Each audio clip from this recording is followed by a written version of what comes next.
Bueno, entonces mientras vamos probando el micrófono, vamos calentando los motores, vamos a darle un aplauso de bienvenida a la escritora Silvia Schucker. Bienvenida Silvia acá a tu casa. No sé si la sentís, ya hace algunos años que tenemos relación, pero bueno, vos debes haber sido lectora antes de la biblioteca. ¿Vas sintiendo este lugar como tu casa, tu lugar donde se guardan los libros que escribís? Sí, todas. La verdad que todas las bibliotecas yo las siento como mi casa. Siento que habito, porque es muy linda esa sensación, la de habitar esos lugares, saber que uno está además también acompañado, ¿no? Y que cuando no esté físicamente, igual voy a estar ahí porque van a estar los libros. Entonces sí, claro, es una sensación hermosa. Además, en esta biblioteca y en esta sala ya hemos tenido otras actividades relacionadas con este ciclo de lectura y también con otras presentaciones, así que sí, acá estamos en casa. Bueno, ¿vos vivís cerca de acá? Porque acá tenemos gente que viene de distintos lugares. ¿Vos de qué lugar venís? No, yo vengo del centro, yo viví en los 100 barrios porteños más o menos, porque soy muy gitana.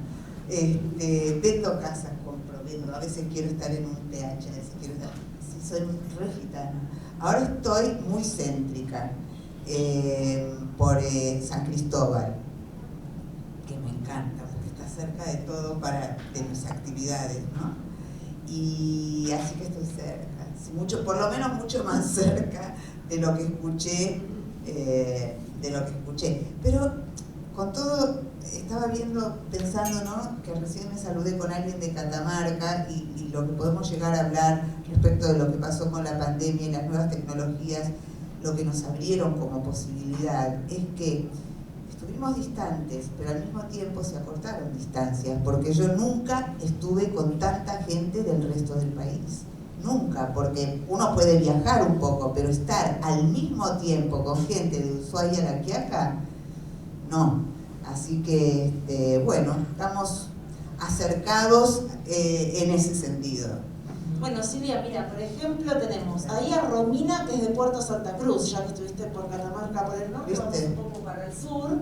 Hola, Romina. Y ahí te saluda también Minerva, desde México. Bueno, eso ya supera. Minerva, levantá las manos, que no... Ahí está, ¿la ves? Hola. Qué bueno. ¿Sos argentina o mexicana, Minerva? Soy mexicana, pero conocemos algunos libros acá tuyos y los he manejado en mi ciclo de lectura. Bueno, qué bueno. Me alegro mucho. Bienvenida. Bueno, yo no leo, te digo que yo desde acá no leo ni con anteojos. Diana es está todo desde... como un acto de fe. Diana está desde La Garma, de un pueblo de la provincia de Buenos Aires, también que se participó en todos. No sé si estuvo el año pasado también con vos. Y no sé. No, dice que no, el año pasado no, ahí viene este año. Y ahí te están saludando también desde Villa Giardino, Eso es Córdoba. Sí. Ana. Muy bien. Y las chicas que estuvieron en el taller, Mariela, ¿cómo están? Cristina. Bueno, muy bien. Ya van a ir entrando y los vamos a ir saludando. Así es. Pero bueno, recorrimos un poquito desde México, Catamarca, Puerto Santa Cruz. Hicimos un viajecito. ¿Viste? Y estuvimos viajando por tus textos también. ¿Por mis? Por tus textos también. Ah, bueno, me parece bien. Si te parece, empezamos este recorrido. Vamos. ¿Estamos? Dale. Ella tiene ahí un texto también. Si tenés ganas, podés participar y meterte en alguna lectura. Bueno, empiecen ustedes y yo voy viendo. Cuando quieras, si querés. Cada color es una persona que sumó. Bueno. Además de brujas, Brugenia y Brujilda eran hermanas, gemelas, 2 gotas de agua, tan idénticas por fuera que a primera vista parecían fotocopias. Por fuera, porque en el carácter eran el día y la noche, la luz y la sombra, las olas y el viento. Sucundún, sucundún. Brujilda era malévola, bellaca, descortés, deslúcida, desagradable. Brujilda, en cambio, era cándida, benigna, sensible, abnegada y generosa. Brujeaban en la misma cueva. Atendían a los clientes por orden de llegada. El primero para una, el segundo para la otra. El tercero para la primera, el cuarto para la segunda, y etcétera. Todo un tratado de democracia brujeril. Mientras todos los cachorros se van a la cama, algunos al suelo, otros a una rama. Unos van al agua, a un viejo sillón, y otros con hojitas se hacen el colchón. Los más cariñosos van acurrucados, esos duermen mucho y también amuchados. Pero los canguros de recién nacidos, en la mamá panza, duermen protegidos.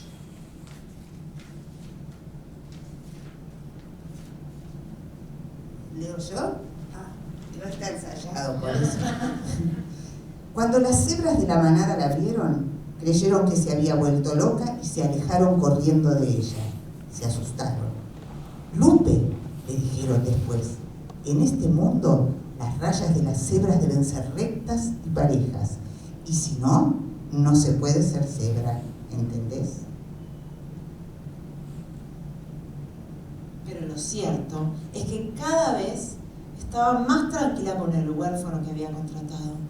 Del retrato de su hija no había visto avances, pero desde que Chicombú había pisado su casa, el humor de Clara era otro.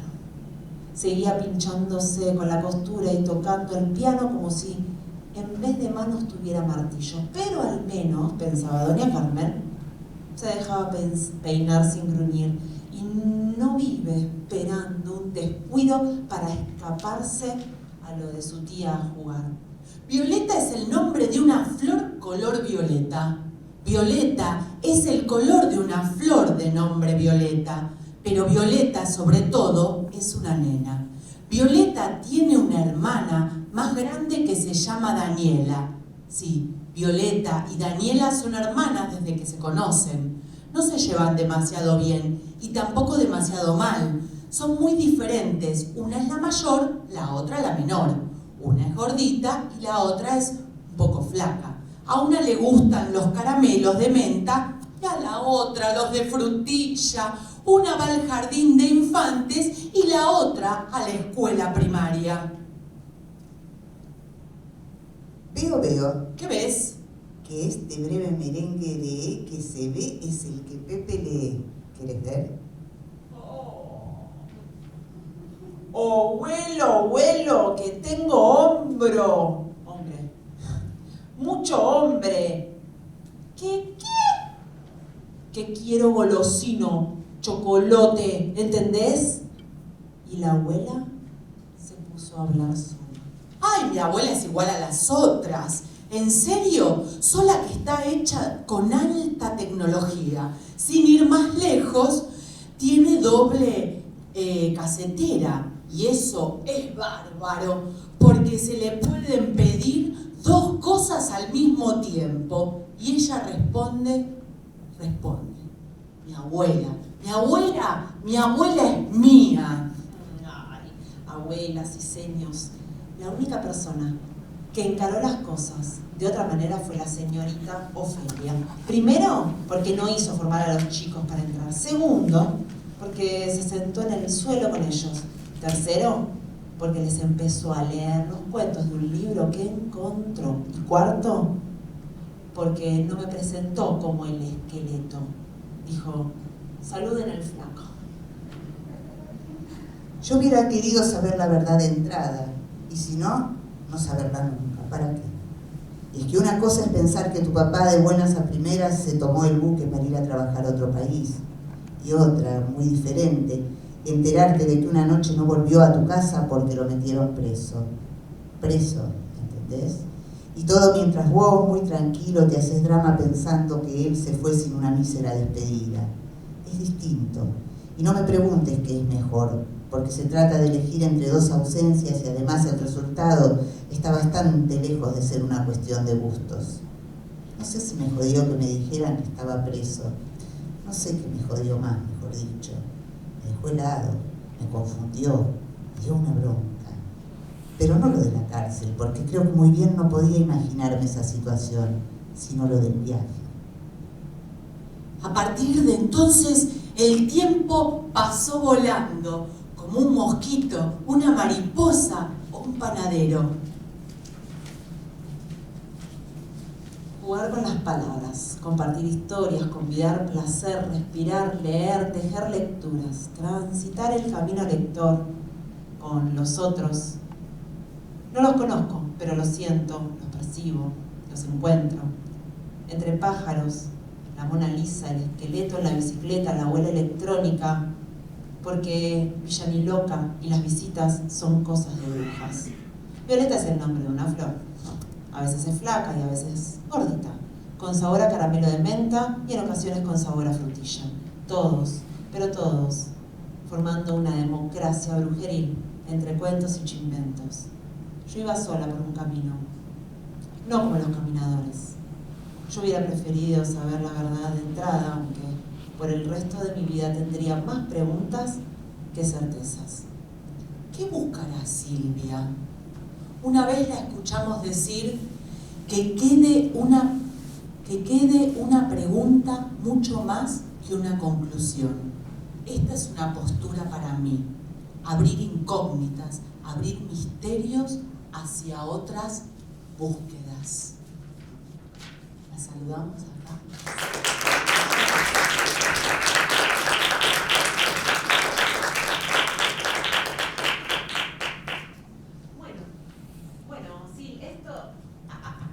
Esto surgió del taller que hicimos el otro día, donde estuvimos recorriendo distintas lecturas. Cada participante compartió un texto leído en voz alta y después fueron transcribiéndolo y se fueron tejiendo tus textos uno tras otro. Hay por ahí también un camino lector que fue mezclando.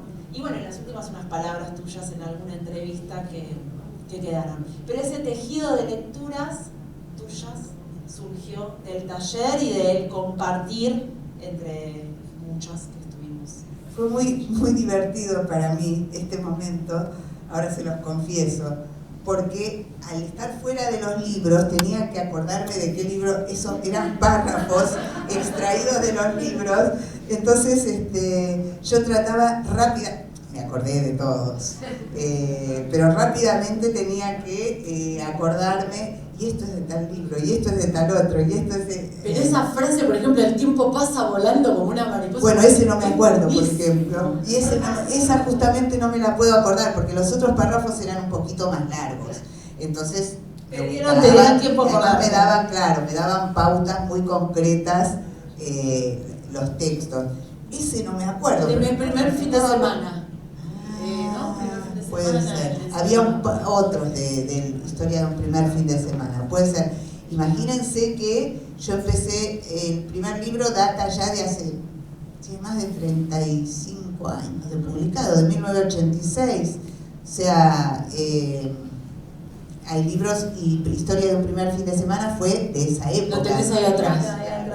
2 años después, creo, de 1988. Entonces, bueno, me olvido un poquito. Bueno, porque yo te quiero contar algo. Acá, además de que sean docentes, bibliotecarios, referentes culturales, que son los primeros que quizás están en relación con una biblioteca o en la escuela o en la biblioteca en el barrio, son personas que les gusta la lectura y son mediadores de lectura, son los que ellos ofrecen la lectura a otras personas, así que nos encanta saber el año, leer tus textos, saber bien quién es Silvia Yujari y qué escribe y qué hace. Entonces por eso hacemos este recorrido. Bueno, genial. Nos acordamos de todo, donde están el párrafo del libro. Buenísimo, así me lo dicen. Están las notas al pie, te lo podés llevar. No, los otros me los acordé todos. Me los acordé bien, sí. Bueno, Y han llegado muchas preguntas que se fueron haciendo, un poco por las temáticas, otro poco en relación con tu parte de pintura. Ah, bueno. Hay muchas también en relación con tu historia, la trayectoria, la música por ahí, los vínculos, ¿cómo aparecen los vínculos todo el tiempo? Todo el tiempo. Bueno, hay un montón de preguntas. A ver quién se anima a empezar. Han enviado varias. ¿Alguien se anima a comenzar a hacer una pregunta? Acá en Polvorines, de la Biblioteca Popular Los Polvorines, ¿no? Hola, Silvia, un honor estar acá. Vos dijiste hace un momentito que tu casa era la biblioteca y el libro, pero creo que tu casa es cada uno de los corazones de los lectores. Realmente es algo que yo siempre me pregunto cómo te podés poner encarnar en esos personajes como Oliverio, como el Puro Hueso, o sea, vivís al niño que protagoniza cada una de esas historias y vivís a esos personajes y ese mundo infantil como si estuviera ahora, actualmente. Yo soy docente jubilada y bueno, mi cuento favorito, preferido es En la Luna, porque lo he visto y lo he pasado durante 33 años con todos mis alumnos y soy docente de arte. Y bueno, con ese me llega al corazón, aunque te parezca que es un humilde cuento de una cantidad de literatura. Y Oliverio es mi personaje favorito de todos tus libros. Y bueno, después el pobre Puro Hueso, que me llena de ternura. Mi pregunta, o quizás mi inquietud, es saber cómo es cuál fue tu motivación para encarnar en cada uno de los niños personajes o de los mundos infantiles que vos nos mostrás y que nos llegan tan profundamente. Bueno, es una pregunta difícil porque todo empieza en la literatura para mí, en verdad, más que en los personajes o en la infancia. Empieza en un gusto por la literatura, en haber sido una lectora, no tanto de niña, sino de adolescente. A mí me salvó la lectura. Yo con mis padres me fui a vivir cuando tenía 13 o 14 años a México, por trabajo de mi papá, y tuve que dejar el colegio de acá, incorporarme a un colegio allá. No conocía a nadie, estaba muy sola, y le debo a la posibilidad de haber encontrado en los libros una razón para vivir, porque, bueno, nada, ahí descubrí, digamos, la potencia de meterse con un personaje, de meterse en una historia, de salir de la propia angustia o de la propia vida y conectarse con otros mundos. Yo creo que ahí hubo como una, digamos, una primera decisión, aunque ya había tenido otros datos de mí misma respecto de la escritura. Ese me parece que fue por ahí el más potente. Entonces todo empezó con mi gusto por la literatura. Después empecé a estudiar literatura y después descubrí que en el estudio de la literatura uno aprendía lo que habían escrito otros, pero nada de las técnicas como para escribir. Uno en Bellas Artes por ahí pinta, pero en la carrera de letras no sé cómo estar ahora, pero no se escribe. Se estudia básicamente lo que escribieron otros, que está muy bueno, pero yo quería escribir.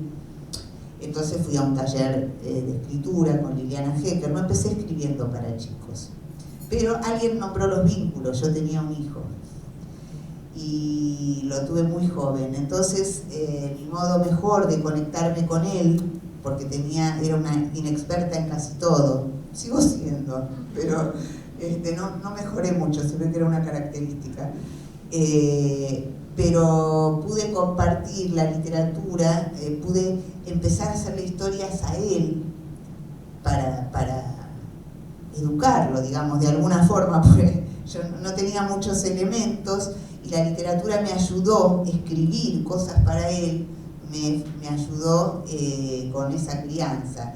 Lo que pasa es que, claro, mi gusto por la literatura estaba, mi deseo de escribir estaba, me importaba el lenguaje, no era solo enseñarle a comer o enseñarle cómo bañarse solo, que eran cosas que yo le escribía, cuentos que escribía alrededor de esos temas tan puntuales. Lo hacía con mucho gusto literario, con mucha gracia literaria, cosa que fui viendo después, porque cuando retomo esos escritos de entonces, que mi hijo se los acuerda, mi hijo es un señor grande con 2 hijos grandes, sigue acordándose de esos cantos que yo le hacía. Bueno, supongo que esa conexión, el descubrimiento de esa conexión que me daba la literatura con la infancia, en particular de mi hijo, hizo que pudiera interpretar después las vidas de los personajes.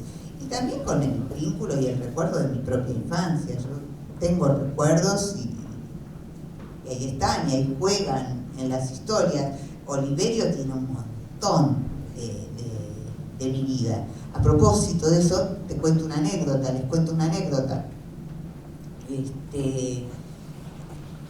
Una vez en una escuela, un chico me preguntó por qué le había puesto Oliverio al personaje, siendo que no era un nombre tan común. Y yo le dije que bueno, que yo había leído mucho, uno inventa un poco también, vamos a ser sinceros, porque uno no sabe por qué hace cada cosa. Pero como yo leí mucho un poeta, Oliverio Girondo, que siempre me encantó, que tiene mucho juego con el lenguaje, que es algo que a mí me interesa especialmente, le dije que creía que era por eso que le había puesto Oliverio, a raíz de este poeta, de Oliverio Girondo. Y me dijo con cierta pena, yo creí que le habías puesto Oliverio porque naciste en Olivos. Y a mí me dejó pasmada. Y a partir de ahí empezaste a responder eso. Claro, no empecé a responder eso, empecé a contar esta historia porque me di cuenta que el libro habla de Olivos todo el tiempo. En Olivos yo me crié, en ese barrio, y hay personajes, aparece una vieja una vieja bruja que en uno de los cuentos, que era una señora que vivía a la vuelta, y bueno, son anécdotas como de infancia, recreadas de alguna manera, y le dije al chico que sí, que capaz que había escrito, me pareció fabulosa esa asociación, y me sirvió mucho para contarles hasta qué punto cada lector hace su lectura, que incluso leen cosas que yo misma no sabía que había escrito, o por lo menos no era consciente, que se respetaran mucho eso, sus propias lecturas, y hasta qué punto también, bueno, uno puede hablar de la polisemia. Una escritura, un texto no tiene un solo sentido, una sola lectura, es polisémico, tiene miles de sentidos y miles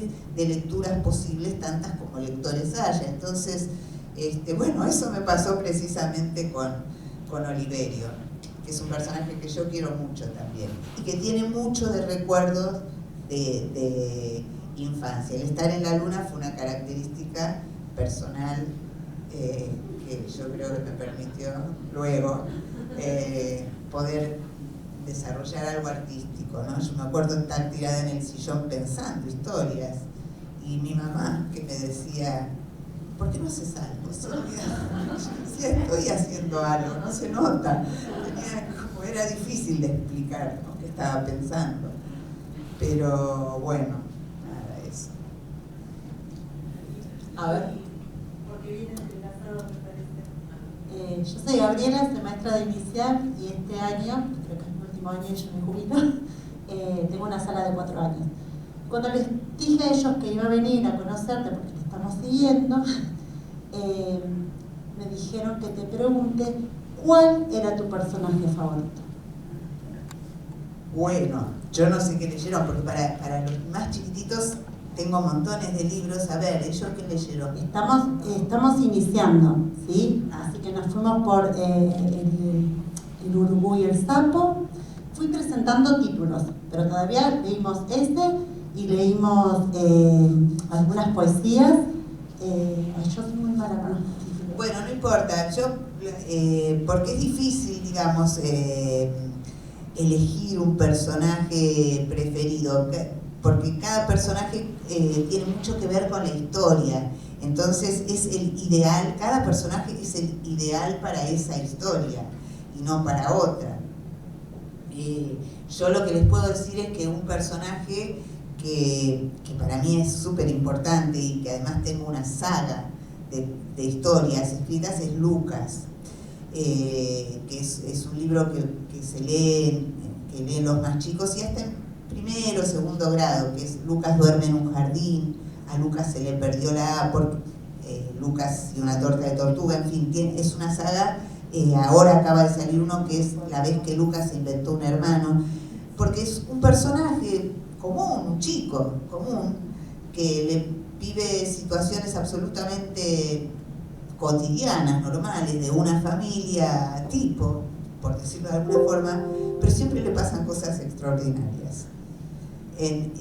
Parte de un hecho pequeño, como por ejemplo, qué sé yo, no juntar los juguetes, que la habitación se llene de tierra y que la tierra crezcan plantas y que su habitación termine siendo un jardín. Es decir, le pasan cosas de lo más sencillo, que es por ahí no ordenar un día una habitación, su habitación se convierte en un jardín. Y todas las historias de este Lucas, que es un chico común, que vive en una casa común, en una familia común, son todas historias muy extraordinarias, muy particulares, no son pequeñas anécdotas. Entonces, si tengo que elegir un personaje de los más chicos, diría, y un poco es Lucas, es este nene capaz con su imaginación, capaz que porque tiene ese halo, le pasan estas cosas, pero sobre todo por su curiosidad.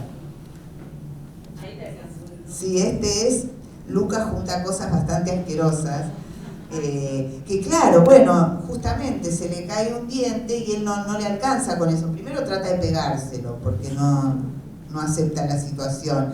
Pero visto y considerando, cuando le dice que hay ratones que le van a dejar plata, lo quieren conformar y qué sé yo, claro, él piensa, si me van a dejar plata por un diente, empieza a juntar un montón de desechos de su cuerpo. Entonces junta moco, junta lagaña, caritas de cuando se lastima y hace un desastre. Bueno, pasan cosas, digamos, ¿no? A partir de esa situación.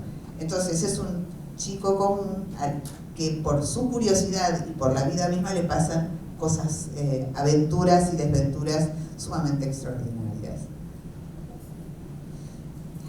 Ahí quieren hacer. A ver. Ahora que recordaba a Lucas, también le leía a los chicos del jardín de infantes y le gustaba mucho sus cuentos. Por eso le digo que vienen muy bien para que los chicos interpreten sus propios problemas encontrándose con Lucas.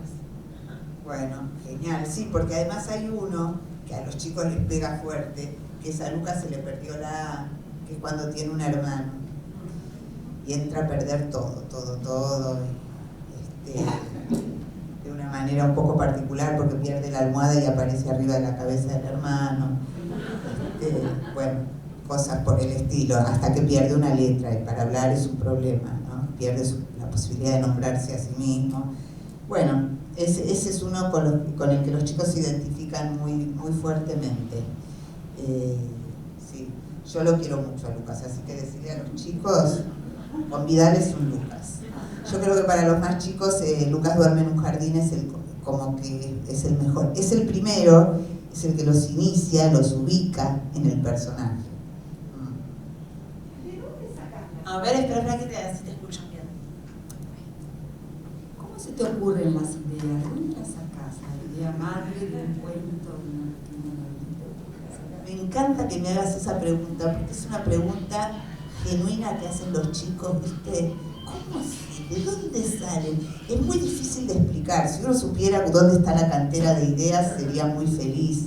No vas a encontrar un solo escritor que no te diga, si le preguntas cuál es su miedo más grande, es quedarse sin ideas, ¿no? Yo a veces les pregunto a los chicos, ¿ustedes cuál creen que es el miedo más grande que puede tener un escritor? Y te dicen tener faltas de ortografía, que tu libro no guste, que un montón de cosas bien materiales, ¿no? Bien concretas, hasta que a algunos se le ocurre decir, y no saber qué decir, no tener más ideas. Y en verdad ese es el gran problema, porque uno no sabe dónde radica, dónde está el punto ese a donde uno tiene que ir a buscarlas.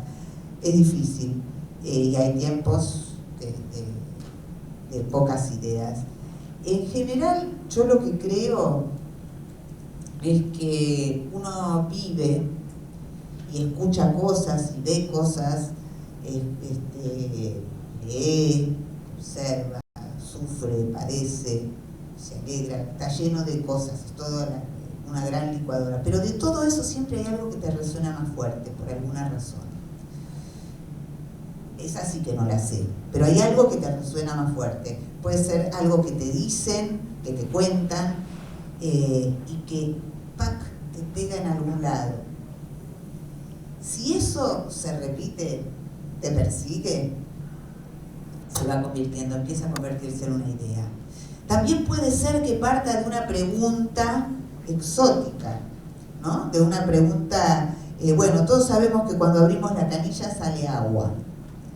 Entonces la pregunta podría ser, ¿qué pasaría si un día abrís la canilla y te sale jugo de naranja? Entonces, en esas preguntas, yo te lo digo como muy, muy burdo, pero en esas preguntas, en donde vos cambiás algo de la lógica, de lo que tendría que suceder, ahí a mí me aparecen un montón de ideas en ese cambio de lógica. ¿Y en algún momento te quedás con la hoja en blanco, viste ese terror de que, a ver, ¿qué hago? ¿Cómo? Todo el tiempo. Ahora con la pantalla en gris. En general yo me siento a escribir cuando más o menos ya sé lo que quiero escribir. Pero también me puede suceder que lo que tengo en mi cabeza como claro para escribir, después una vez que empezás te das cuenta que no funciona ni para atrás ni para adelante. Hay una percepción a esta altura, que ya tengo, de que quizás si lo dejo y lo retomo pueda volver a eso, y hay una percepción también que me dice esto no tiene sentido, no volver allí. Es una dificultad, qué sé yo. A mí lo que más difícil me resulta es, una vez que tengo una idea, plasmarla de principio a fin. Lo hago, me gusta, me interesa, lo disfruto. Pero lo que más disfruto de todo es cuando ya la idea está, cuando ya está hecho el boceto, cuando está contado todo lo que quería contar y empiezo a corregir. Si vos me decís qué es lo que más me gusta de escribir, es el pulido fino. Es cuando, una vez que tengo la historia, o el poema, o la novela, en especial la escritura de la novela, que es más ardua, entonces es empezar a corregir los detalles, las palabras, a leer en voz alta y ver que suene bonito, que suene con un ritmo y con una cadencia particular. Es ahí donde me aparece toda la formación musical, porque para mí la lectura en voz alta tiene que traer una música al texto. Eso lo disfruto de una forma, quizás por eso la paso también con mi taller de escritura, con mis alumnos, porque me encanta corregirles. Entonces, ellos se asombran del tiempo que les dedico a los textos de ellos, porque me gusta mucho, porque ellos ya lo escribieron. Entonces yo solo tengo que ayudarlos a pulir. En algunos casos son estructuras que requieren mucho trabajo previo, pero me gusta el trabajo de la corrección, del tapizado. ¿Y tú das taller de escritura y para quiénes? Yo tengo un taller de escritura hace muchos años, no se van nunca, ya les dije que los tenía, estaban todos egresados, ya les hice hasta un diploma, hay algunos que vienen hace 15 años, muchos se están publicando ya también, y hay muchos que ya son conocidos, que pasaron por mi taller, y también en escribir, y quieren escribir. Pero adultos, o sea. Adultos, sí. Adultos que en algunos casos, en la mayoría de los casos, porque yo lo tengo orientado hacia la literatura infantil del taller, pero si quieren escribir otra cosa, escriben otra cosa. Eso va por cuenta de cada uno. Para ponerme en contacto con el taller. Mirá, podés escribirme, pero está repleto en este momento. O sea, no tengo ninguna posibilidad de sumar gente y no abro otro grupo porque le dedico mucho tiempo. El año que viene te diría. ¿Cómo no? Muchos que estuvieron en lista de espera entraron, le llegó el momento y entraron. Bueno, Silvia, mira, por ahí aparecen algunas preguntas. Tenemos a Mariela con la mano levantada. Dale. Mariela, ¿podés activar tu micrófono y hacer... a ver si te escuchamos? Hacete ver, Mariela. Acá habíamos perdido conexión en el Zoom, así qué que... pena. Bueno. A ver, pero bueno, presentate de dónde, Mariela. Bueno, sí, soy Mariela desde Montecasteros, Corrientes. Recién hablábamos con las chicas que quedamos ahí por el Zoom y decíamos, bueno, con el alma un poco dividida en Neuquén, porque todo el trayecto de docencia lo hice en Neuquén y ahora en Corrientes. Pero bueno, acá lo importante sos vos, Silvia. Bienvenida. Gracias. Quería preguntarte algo. Dale.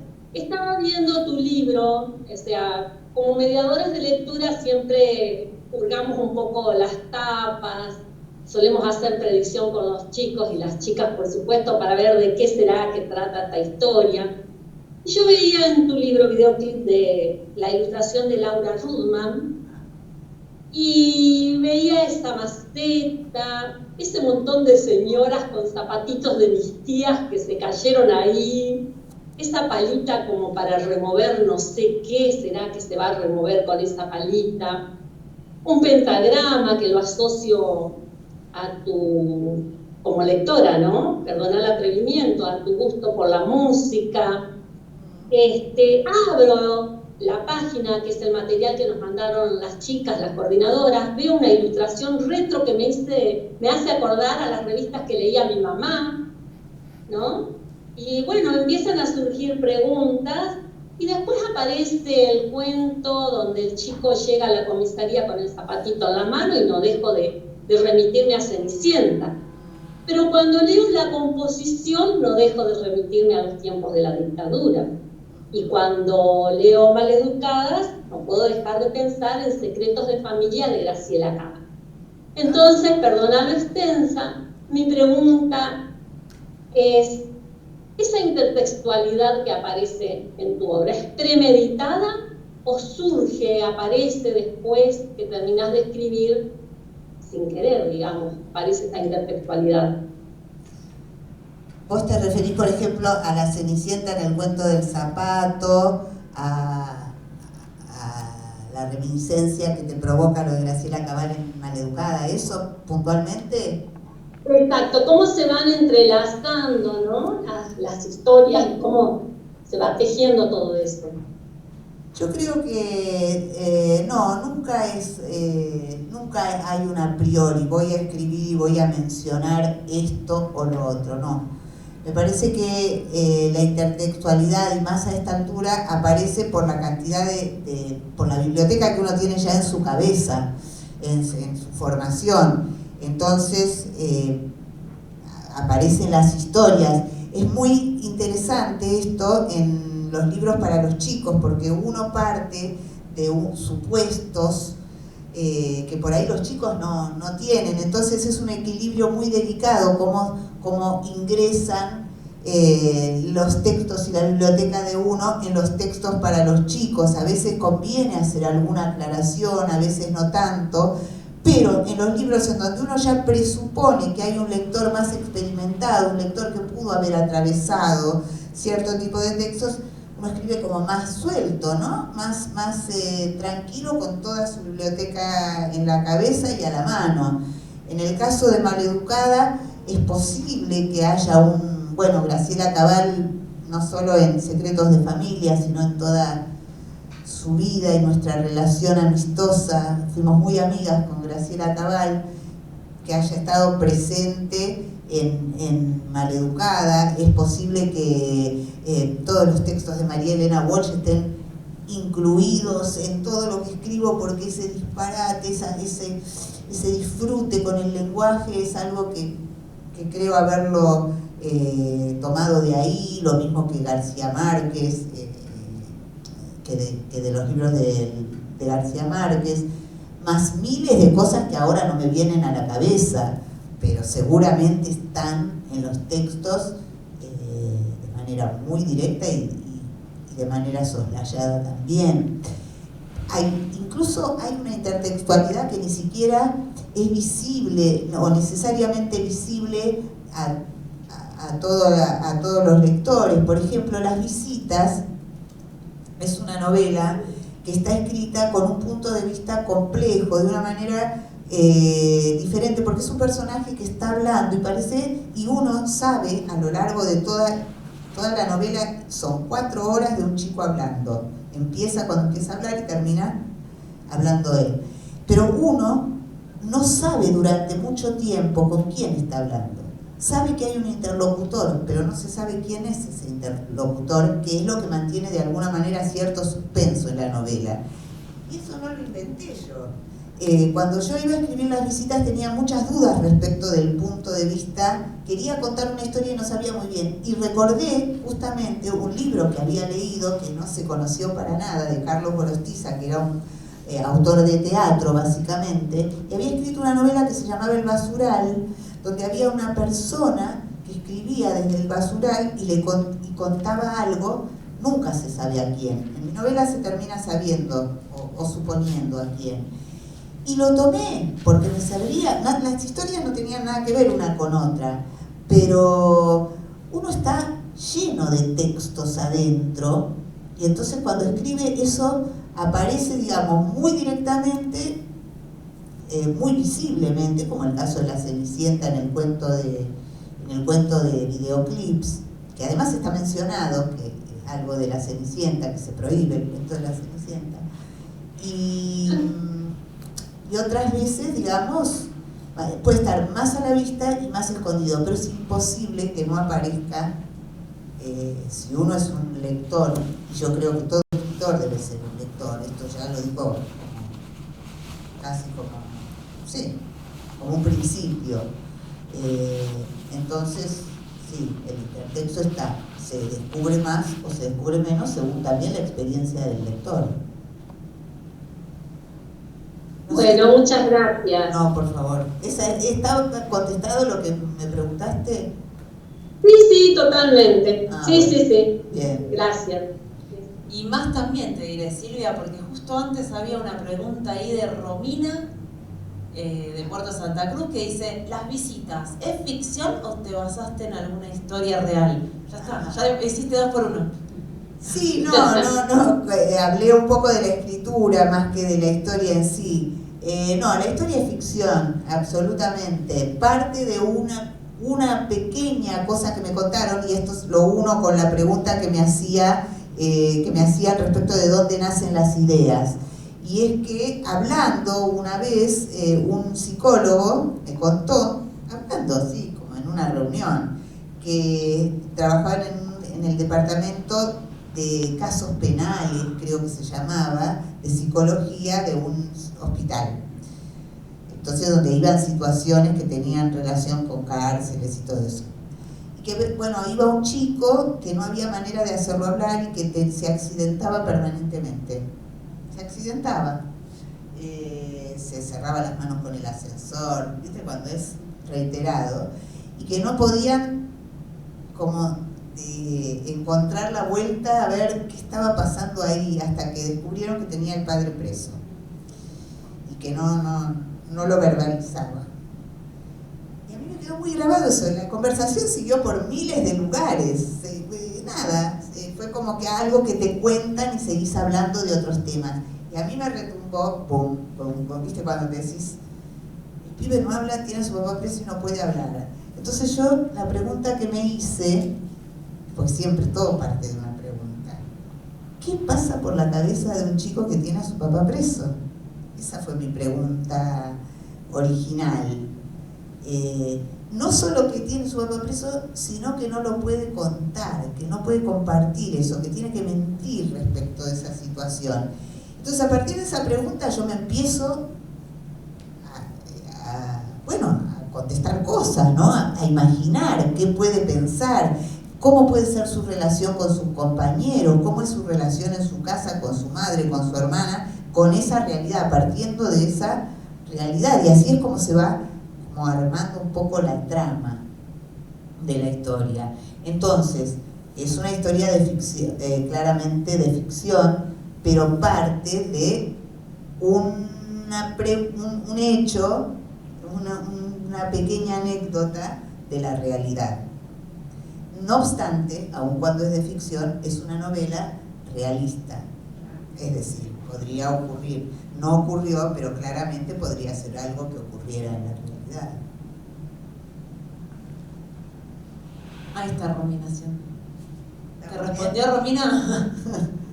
Por acá había más preguntas, ¿no, Noelia? Hola, buenas tardes, Silvia. Buenas. Bueno, mi nombre es Noelia, soy profe de literatura y trabajo como maestra de primer ciclo. Y siempre empezamos el primer ciclo, la lectura con poesía. Me ha tocado pasar el tema de la pandemia con nenes muy chiquitos y trabajar a distancia. Y empezamos con canciones de Pasen y Vean, el circo, y por ahí estuvimos andando, ¿no? Y también para canciones para cachorros, también, y después seguimos con lo que es el tema de la narrativa. Para mí es un gustazo estar acá. También, como ella, les conté a mis alumnos que venía, y después vuelvo a las aulas y sigo contando todo lo que pasa acá en la biblioteca y el encuentro con ustedes, y para mí es un agradecimiento a las chicas también. La pregunta es la siguiente: vos dijiste que te ponías a escribir cuando tenías una idea, ¿sí?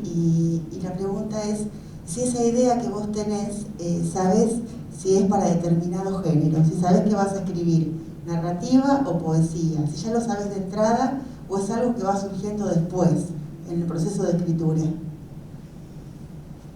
Mira, sí, lo sé antes.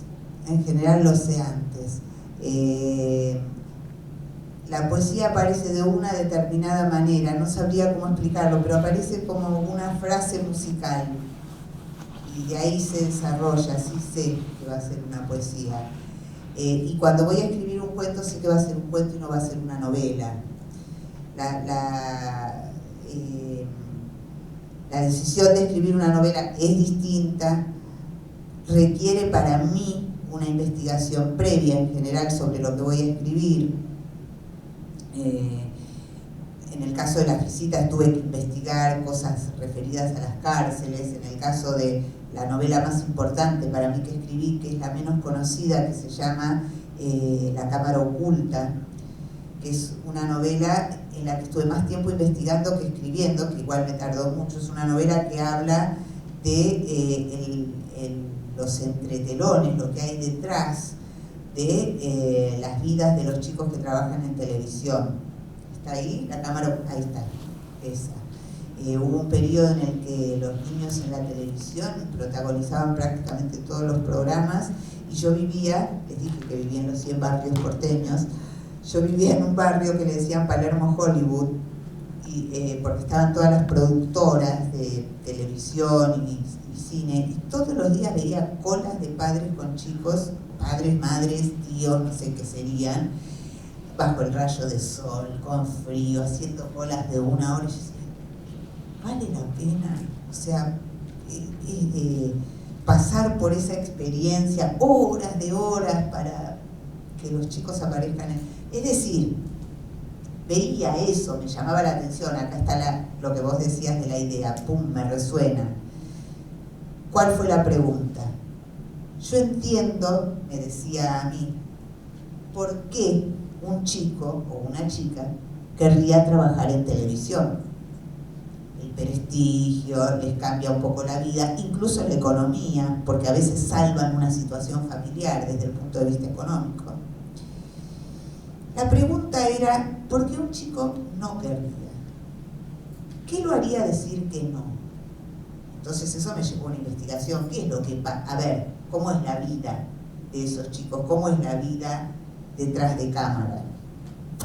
Fue una investigación interesantísima para mí, tanto que un día corté porque dije voy a terminar haciendo un ensayo, no una novela, ver desde el punto de vista de los contratos de trabajo, de digamos qué pasa con un adulto conocido que tiene que trabajar con un chico que de pronto es protagonista y él está como segundo, de todo lo que se te ocurra. Hablé con maquilladoras, menos con chicos, con padres, con todo el mundo. Y entonces escribí la novela. Quiero decir, para escribir una novela sé que tengo que hacer un trabajo de organización y de investigación previa. A mí me pasa eso, no quiere decir que a todo el mundo le pase, ¿eh? Y cuando voy a escribir un cuento, en el momento, para mí un cuento es una especie de, se me genera, es un problema que tengo que resolver, un nudo que tengo que desatar. Se me ocurre el planteo, el problema. Una vez que tengo en mi cabeza cómo se desata, cómo se resuelve ese problema, estoy en condiciones de sentarme a escribirlo. Puede fallar, ¿eh? Todo puede fallar. Siempre sabés cómo lo vas a terminar. Por lo menos tengo una solución posible. Puede no salir, puede no resultar, pero en general, si tengo un problema, que es eso para mí un cuento, un problema a resolver, algo que no sé, algo que tengo que develar, una vez que tengo una solución posible puedo empezar a escribirlo. Entonces yo ya sé el género con el que me enfrento. Así que lo que sí puede pasar es que esté escribiendo de pronto un cuento y se me ocurra una poesía en el momento. O al revés. Entonces sí, puedo frenar y me voy a otro campo tranquilamente. Sí, o se me puede ocurrir cualquier cosa, porque soy muy dispersa también. Gracias. Sí. ¿Qué tal, Silvia? Mucho gusto, un placer estar acá. He participado en algunos Zoom desde la pandemia, medio salteado, no sé qué pasó, que después me distraje. Y había visto en algunos conversatorios, pero no en una situación de intercambio tan directa. Y un poco retomando lo que te preguntaban recién respecto de si sabes qué vas a escribir cuando empezás a escribir. Yo para preparar esto no pude estar en el taller por una cuestión personal, pero lo que hice fue yo ficho lo que leo, ¿no? Tengo un Excel que me enseñó a hacer ella, que fue mi profe. Soy docente de primaria, maestra de primaria. Ella fue mi docente del profesorado y empezamos a fichar. Yo ficho y pongo etiquetas, entonces después puedo volver.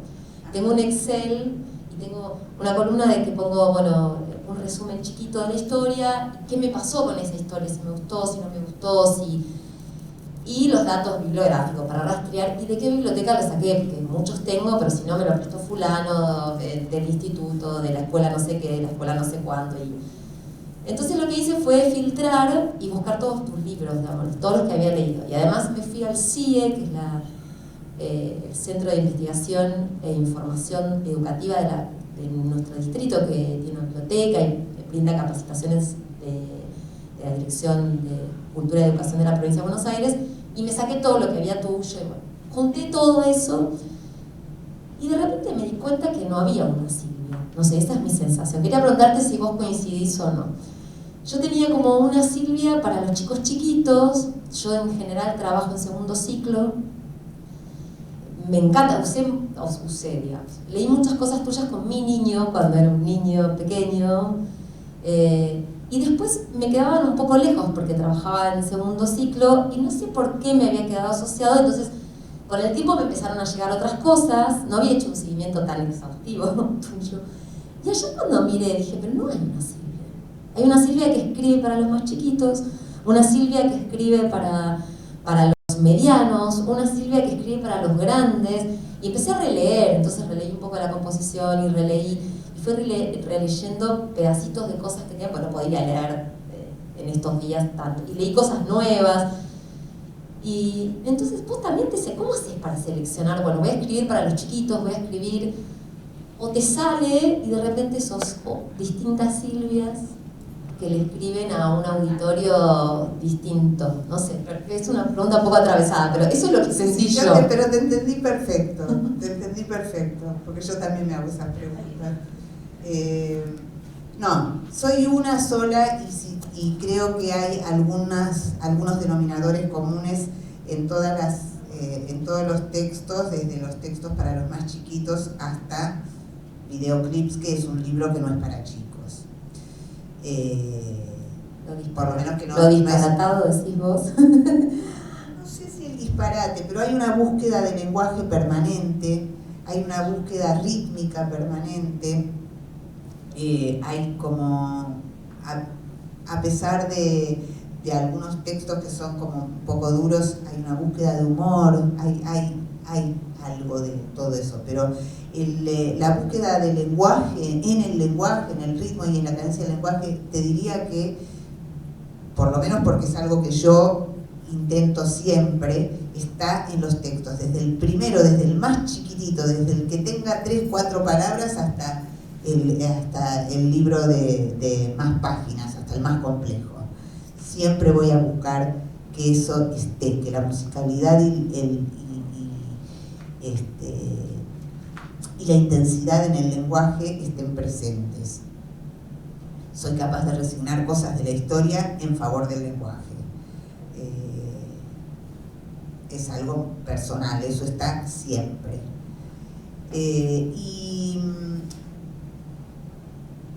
Y lo que puede parecer, ¿no?, como una dicotomía, como que me disperso en muchas yo, podría ser, pero yo creo que tiene que ver con que me gusta mucho la exploración. Una vez que entiendo mucho una cosa, necesito buscar otra, necesito aprender de otra y otra. La primera vez que escribí para chicos muy chicos sí me lo propuse, dije, yo quiero hacer algo para nenes muy chiquititos. Quería probar, quería ver si era capaz de hacerlo, porque siempre había escrito para chicos más grandes. Ahí me lo propuse porque ya sabía que había un público, un horizonte de recepción con el cual yo me manejaba con mucha soltura, en chicos de 4º, 5º grado, qué sé yo, muy tranquilamente. Y yo quería ver si era capaz de contar una historia potente para chicos chiquitos. Digo esto porque está lleno de libros para chicos chiquitos, pero está lleno de cosas horribles. Perdón que lo diga, ¿no? Pero estoy totalmente de acuerdo.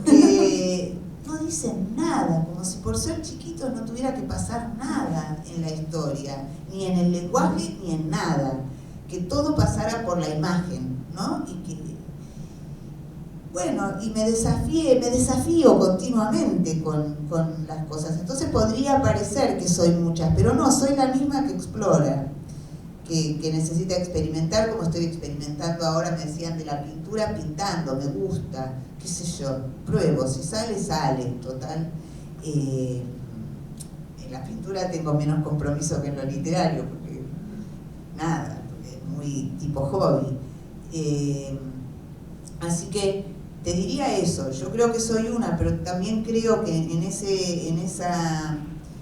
deseo de probarme en otras cosas, sí, probablemente parezca que soy varias. De todas maneras me hiciste pensar, porque tengo un cuento que se llama Marilyn se ramifica, que está en Videoclips, que es una que sale del espejo y es un montón de sí. ¿Dónde está Videoclips? Estoy tratando de ver el libro donde yo lo traje, pero no sé dónde. Lo debo tener en algún lado. Sí, yo leí un fragmento chiquitito de eso que pusiste, de lo que hoy las chicas nos mandaron, pero bueno, no estaba todo, estaba un pedacito nomás, o sea, era como una zanahoria de clasificación. Pero digo, vos decidís, supongo que después, digamos, a mí me sale pensar, vos escribís tu historia, tu cuento, tu poesía, y después decidís. Yo no decido. No la decide la editorial. No, yo no decido. Podría incidir, podría decir, mirá, me parece que para lectores un poco más grandes, un poco más chicos, pero yo no creo mucho en eso desde el punto de vista de la formación lectora real. Creo que es un ardid más mercantil que otra cosa. Bueno, una guía muy general, muy... yo creo que un lector... Pasa que pero condiciona. El que no sabe, digamos, para nosotros mediadores no, porque uno lo lee. Sí. Pero no sé, a mi alrededor yo ahora soy una asesora de padres que compran libros, ¿no? Porque todo viene con vos decime qué y yo compro. Porque si no van y buscan, bueno, buscan la franja etaria y entonces condiciona mucho. Dice, le compro el que le corresponde a la edad y no veamos. Claro, lo que pasa es que los libros para los chicos en general los compran los grandes, compran mucho, entonces no son lectores de esos textos necesariamente. Ahí la tarea del mediador es importantísima porque lee esos materiales. Yo ni me opongo ni le doy bolilla. Yo cuando escribo una historia me debo a la historia y después se verá, qué sé yo, después aparecerá el lector. Yo creo que el lector, cómo medir un lector, tiene que ver con cuál sería la edad lectora, ¿no? Y esto se lo escuché a Sabater, que no todo me gusta lo que piensa, pero eso me encantó. Me decía, para saber qué comprarle a un chico hay que preguntarle qué leyó, qué fue lo último que leyó. Entonces uno ahí tiene una idea de que le interesó, por supuesto, ¿no? Entonces eso te va a dar la pauta de qué es lo que por dónde tenés que ir para regalarle un libro. Y eso es lo que forma, de algún modo, la edad lectora, porque puede haber un montón de chicos de una misma edad y que por un montón de circunstancias, incluso sociales o básicamente también sociales, no accedieron a las mismas posibilidades que otros chicos de esa misma edad. Entonces es muy caprichoso eso de a partir de esta edad, a partir de la otra. No solo porque los chicos no son iguales y no están formados, no todos han tenido las mismas posibilidades, las mismas oportunidades, sino porque además hay chicos más lectores que otros, hay chicos con determinado tipo de gustos que les permiten, digamos, acceder a cierto tipo de libros y a otros no, pero en el marco, yo calculo, ¿no?, que en el marco de la totalidad de lo que debe haber en una librería, les dan a los adultos, que serán los que compren, más o menos una pauta. Por suerte los chicos aprendieron a leer bastante las contratapas. Gracias a la formación, a la existencia de las bibliotecas y al trabajo de las bibliotecas escolares, que yo recorrí, por lo menos hablo de lo que yo recorrí en algún momento. Hay muchas bibliotecas escolares ahora que funcionan dentro del colegio, hay otras también, pero me refiero a esas. Los chicos adquirieron hábitos interesantes en ese sentido, y yo lo he visto en la Feria del Libro. Cuando van y miran en los stands, saben lo que es mirar una contratapa para ver si les interesa o no les interesa, o una solapa. Tienen como una noción del paratexto como para tomar decisiones.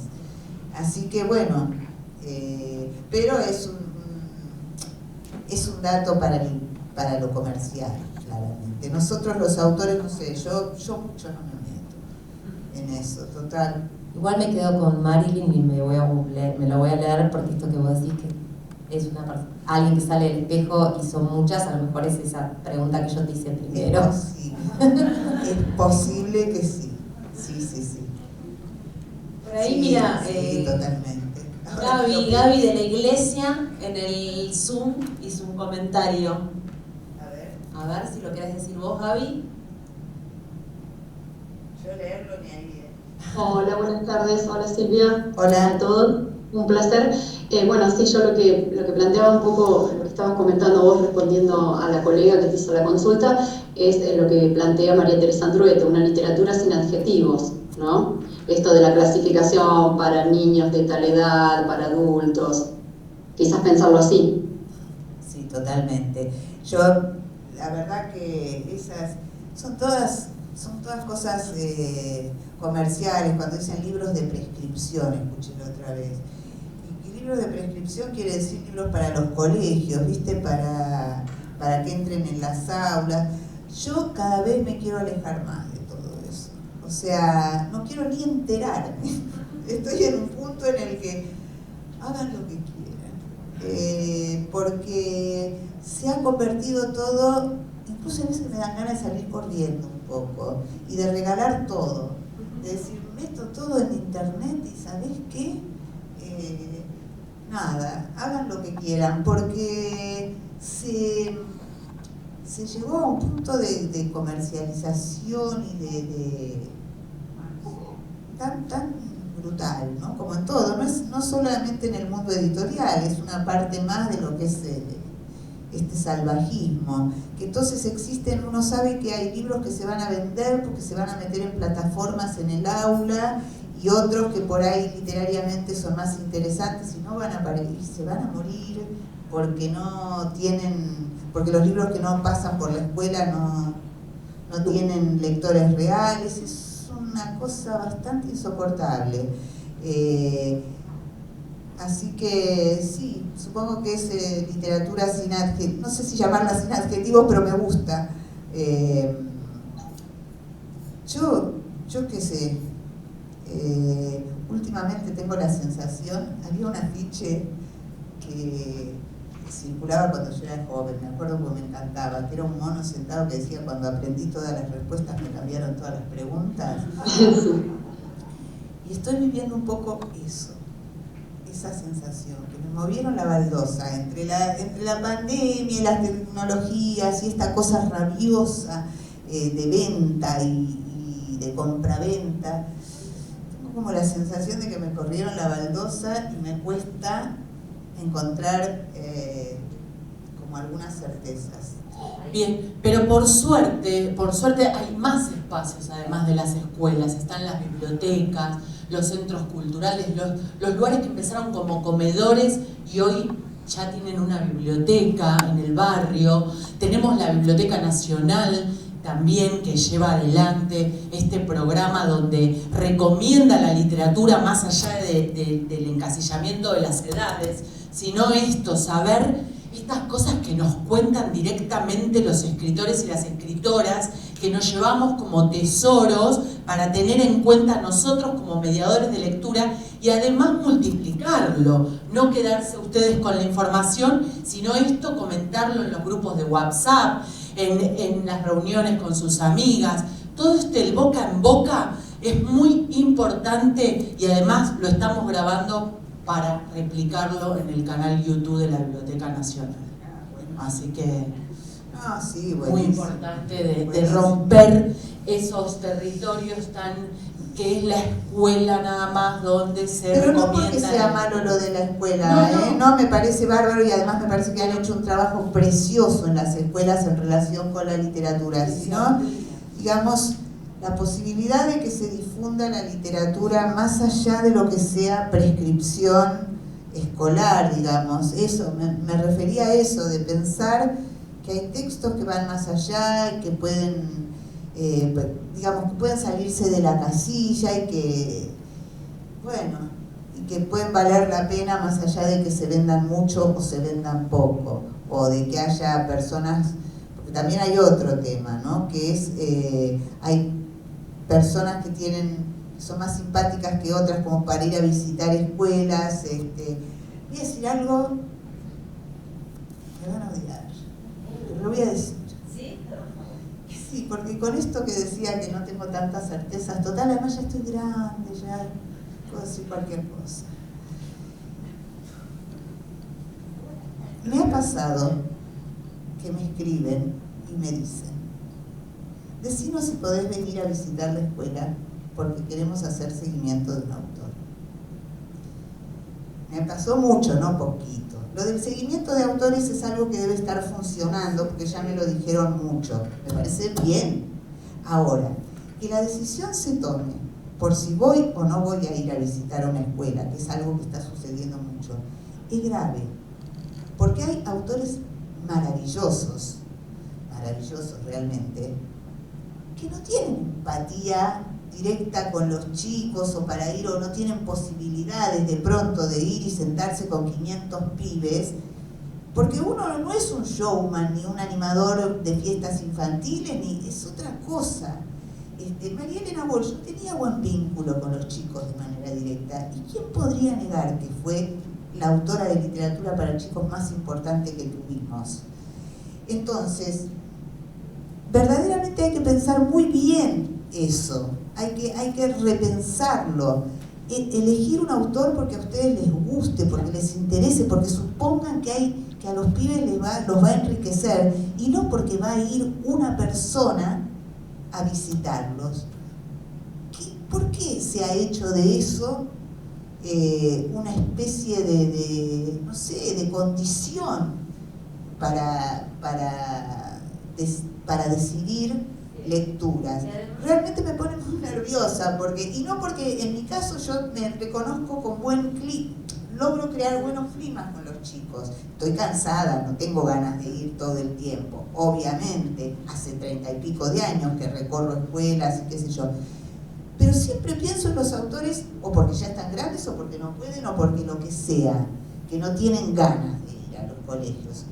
Yo, por ejemplo, ahora no tengo ganas de ir a los colegios, estoy cansada. Digo, ¿no van a leer más lo que escribo? Porque no puedo ir a un colegio. Y lo digo con pesar, y también me molesta toda esta cosa, porque llega un punto en que los autores sienten también que tienen que hacer un show en la escuela para que entre la literatura, para que sus libros circulen. Es un problema de ida y vuelta. Entonces, creo que llegó la hora de repensar un poco también esa situación, ¿no? ¿Qué pasa con eso? Bien, surgen acá un montón de preguntas, comentarios, pero yo también tengo, y como tengo el micrófono voy a aprovechar. Eso es ser autoritario. Y voy a decir que se abre el espacio del equipo de Silvia Ayuger. Acá están muchos mediadores de lectura. Ustedes dicen, tenemos a tal que experta en Silvia Ayuger, va ella en representación tuya a hablar de tus libros. Eso me encanta. Vamos, por ahí. Eso está buenísimo. No, ahí esto que recién incluso me chocó, no lo había escuchado directamente, pero sí lo vivo como docente, de la prescripción de los autores, de los cuentos, de los títulos en los diseños y, digamos, en las escuelas, ¿no? La bajada que decimos, y desde que ocurrió la pandemia creo que se agravó muchísimo, ¿no? Perdón, ¿no? Acá también puede ser políticamente incorrecta, pero la verdad es que, y yo lo que me propuse es ser desobediente.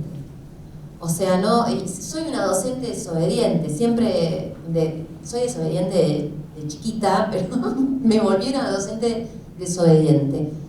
Me parece buenísimo que haya una línea de trabajo y una bajada, si se quiere, de línea, pero no tolero que me digan exactamente cuáles cuentos tengo que leer este año. Y además, ni hablar que los que tenemos que leer este año, yo se los leí en cuarto al mismo grupo, porque hay un problema de sincronización.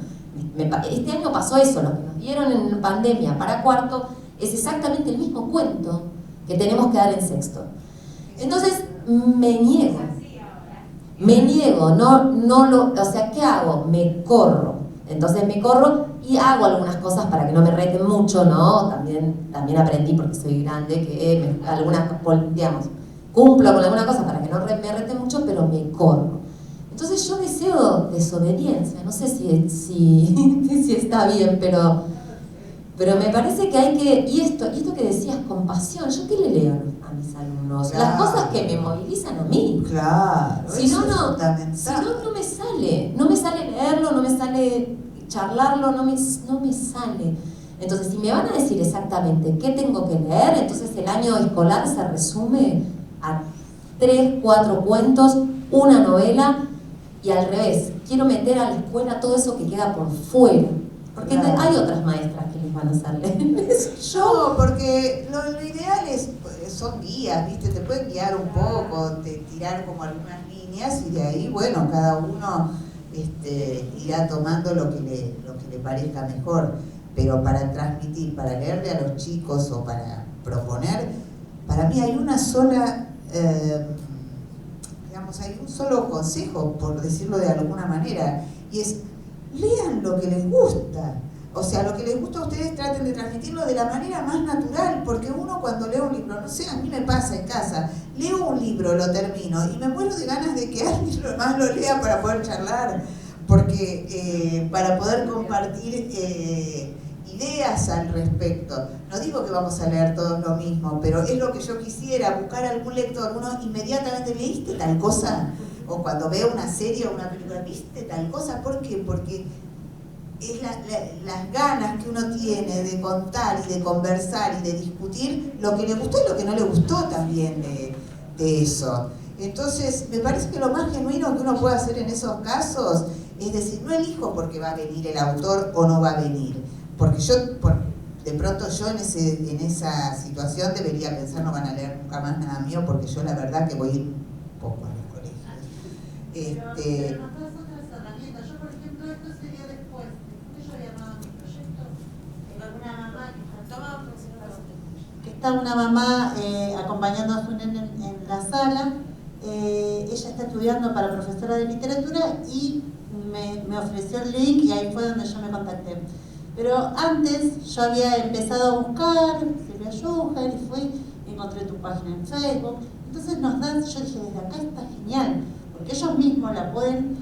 Mi idea es decir, Silvia Schuher es una mamá, es una persona de carne y hueso, es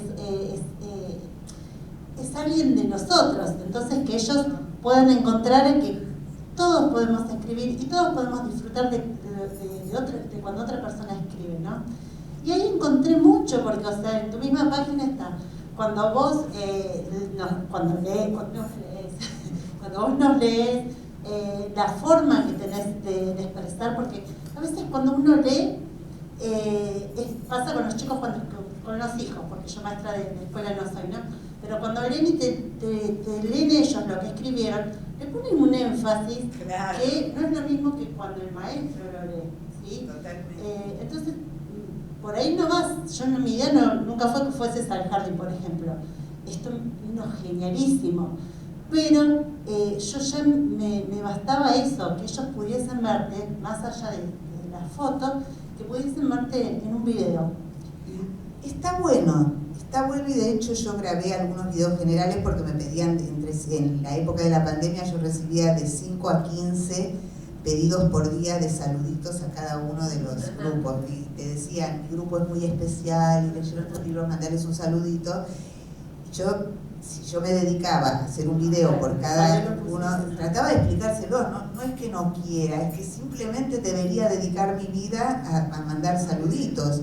Que uno también tenía la vida complicada en esos días. Entonces, bueno, ahí hice una página de auxilio, me pareció que era necesario auxiliar a las maestras que se veían de pronto con una situación muy difícil. Entonces sí, hice un video general para los chicos, más o menos para los de 9-10, otro un poquito para los... Pero general, ¿viste? Pero que está bárbaro y genial porque es lo que decía Flavio, recién. Esta ayuda extra. Claro, fue como tirar una soga, porque la verdad que lo sabía yo por mis nietos también, sobre todo por mi nieto más chico, estaban desesperados, no sabían qué hacer con los chicos, cómo manejarse con los Zoom. Yo tampoco sabía mucho, yo pues lo que hice fue tirar ideas y juegos literarios para que pudieran hacer, además teniendo en cuenta que no estaban en la escuela, que es donde están las bibliotecas, les tiraba textos también, porque de pronto los libros habían quedado en las bibliotecas. Eso fue otra cuestión que se armó, ¿no? Porque habían algunos que circulaban ilegalmente, en fin, pasaron muchas cosas. Pero circularon igual, en muchos casos circularon igual. Tenemos más comentarios, no te enojes, por favor, que acá tenemos... Tiene lógica, pero me pareció que lo interesante ahí era poder ayudar desde algún lugar y mandar, bueno, si esa página fue creada específicamente para la pandemia. La página de Facebook, ¿no? Es una página, yo creé Palabras para Jugar, una página, sí, esa. Que no es mi perfil, sino que es, claro, que ponía juegos, cosas. Ahora la tengo más abandonada, porque ya ahora con la presencialidad es distinto, ya hay otro movimiento, ¿no? Silvia, ¿qué tal? Yo te quería preguntar, hablamos un poco escuchamos sobre tu faceta escritora, y ahora te quería preguntar sobre tu faceta lectora. Decías hoy que de adolescente la literatura te salvó la vida. ¿recordás algunos de esos textos de la adolescencia? Y también si querías, porque acá además de ser mediadores también somos lectores y nos pasa mucho esto de que nos gusta recomendar y que nos recomienden, como lectora adulta hoy, ¿qué nos recomendarías? ¿O qué fue lo último que leíste y que decís, quiero que otros lo lean? Bueno, es difícil recomendar libros porque la verdad que los gustos lectores son muy particulares, ¿no? Y las experiencias lectoras y las edades lectoras también de los adultos. Pero bueno, voy a tratar de comentar algo. No solo de adolescente me salvó la literatura, me quedé pensando yo misma después que dije eso, que hubo muchísimas otras ocasiones en las que leer fue la salvación. Momentos muy difíciles en donde poder tener la lectura, el placer de encontrar obras de autores que me apasionaban, hizo que le encontrara más sentido a la vida. De joven, yo de chica no fui lectora, pero cuando me fui a vivir a México, mi hermano era muy lector, mi hermano quedó en Buenos Aires, mayor que yo.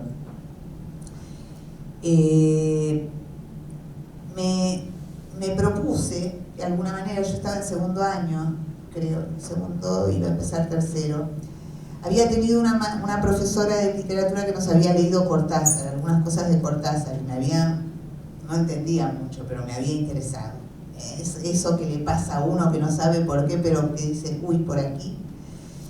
Bueno, Cortázar fue una de las lecturas que me resultó interesante en ese momento. Leí un cuento del que no entendí nada, que volví a leer después muchas veces, que era El Perseguidor. Era un librito que se había hecho sobre cuentos de Cortázar, que no era sobre los libros de él, bueno, que después supe, Casa Tomada, Todos los Fuegos, el Fuego, Final del Juego, me mató, me encantó, y ese cuento en particular.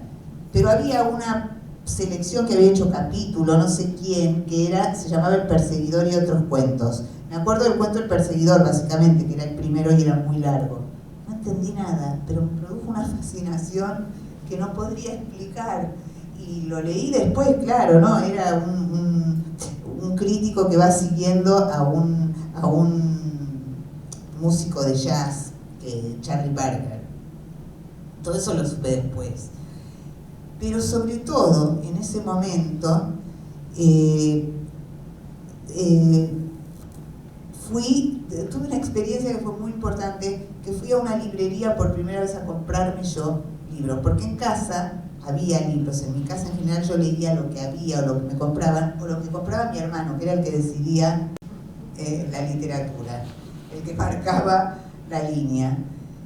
Y de pronto yo estaba sola, sin él, y podía elegir, entonces pedí plata para ir a una librería, yo elegir. No tenía la menor idea de qué. Quería ser como mi propia formadora. Y me compré uno porque me gustó el título, que era Un Mundo Feliz, de Aldous Huxley.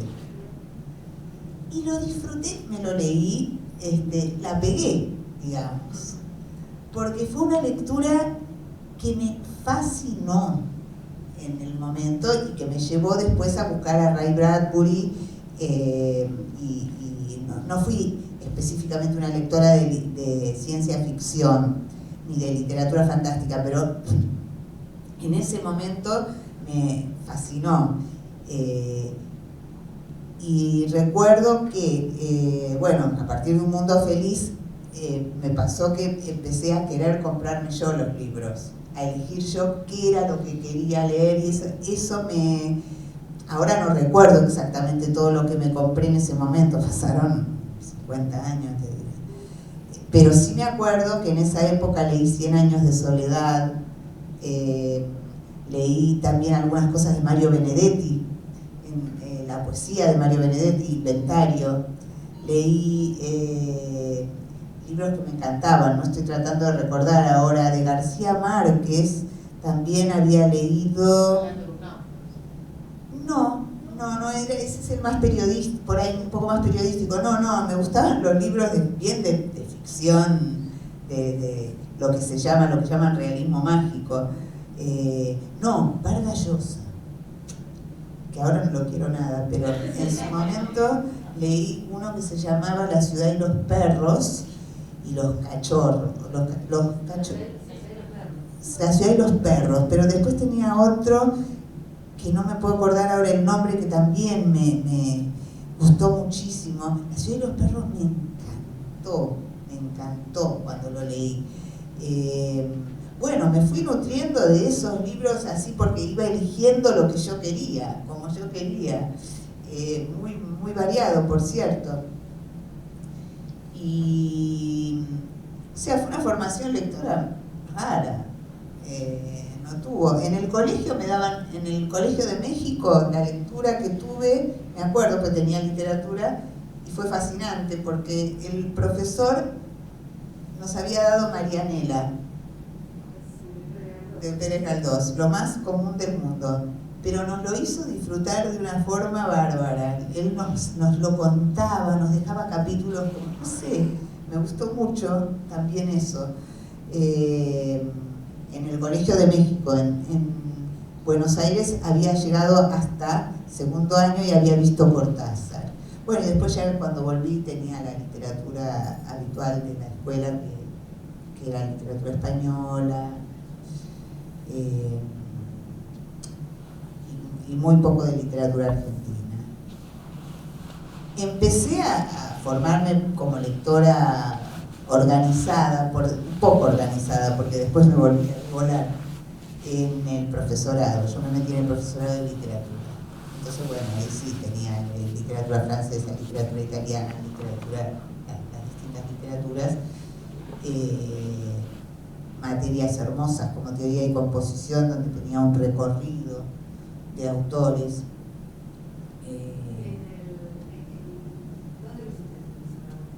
En Córdoba y Riobamba. No sé si, nunca sé si ese es el Joaquín. No. No sé, yo fui al Joaquín y me llamó la atención porque tu título es de castellano y literatura latina y castellano. Es el de Joaquín Sí, de González. lo que pasa es que no soportaba las pedagógicas. Bueno, los docentes me iba pésimo. No había caso, no la pegaba con eso. Sí, mira, viene a mi memoria el cuento de la abuela electrónica. Fue en su momento lo que a mí yo pronosticaba de lo que iba a pasar con mis nietos, que de repente la tecnología iba a avanzar como está avanzando, y yo no pude, me identifiqué con ese libro. La verdad que me vino muy bien para contarle a los chicos primero y segundo grado también les conté. Así que fue muy útil también. Porque yo también me identificaba mucho con eso cuando lo escribí. El germen de ese libro tiene que ver, lo escribí cuando estaba haciendo el traspaso de escritura en máquina de escribir Olivetti común a computadora. Estaba iniciándome en la escritura en la computadora. Fue re traumático para mí. Tenía como sensaciones, por un lado tenía la sensación de que había algo de ese progreso cibernético que era muy piola, que ayudaba mucho, por ejemplo, a corregir, pero al mismo tiempo le tenía pánico, porque tenía la sensación de que iba a tocar un botón y que iba a desaparecer todo, cosa que me pasó también. Y ya se había convertido en una obligación editorial. Ya no podíamos presentar los originales más en papel, sino que teníamos que empezar a mandar el disquete. Eran disquetes. Y empecé a pensar en ese momento, por eso el libro tiene todas estas contradicciones entre el progreso y la pregunta. ¿Es progreso? Digamos, ¿a qué nos acercaba? ¿De qué nos alejábamos?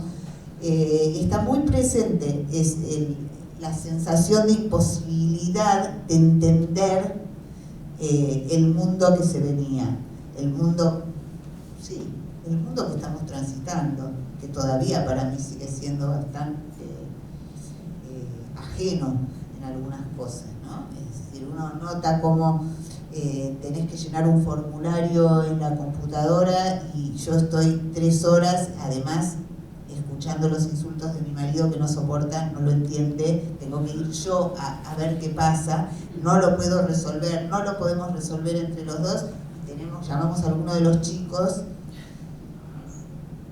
en 5 minutos el tema está resuelto. Entonces vos decís, yo ya no pertenezco a este mundo, y no es que no le ponga voluntad, no es que no le ponga voluntad, es que hay cosas que se nos volvieron un poco ajenas, qué sé yo.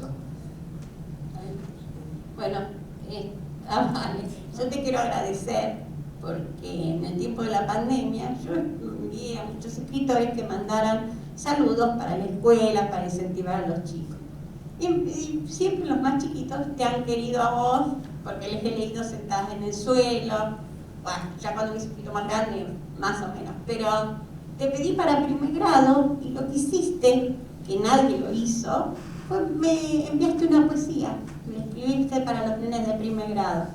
Y desde esa vez ya quedó. Eso fue hace poco, cuando empezó la pandemia. Pero de antes, la costumbre que yo tenía era de hacer muñecos. ¿Qué hacer? Muñecos.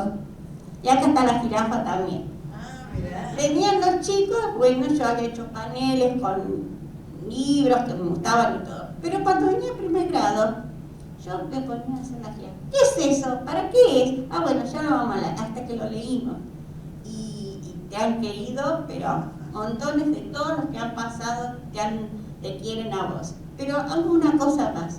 Los padres empezaron a entenderte. Los padres.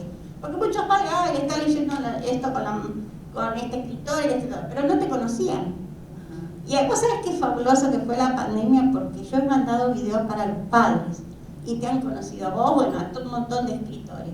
Pero ahí visualizaron quiénes eran los escritores. Y entonces a vos te quieren un montón. Que tenemos ahí en el territorio. Exacto. Pero ahora quería preguntarte algo que no han dicho mucho. Los ilustradores. ¿Cómo te combinás vos con los ilustradores? Si los elegís vos, si los elige la editorial. Y si estás de acuerdo a veces con algún dibujito o no. El dibujito.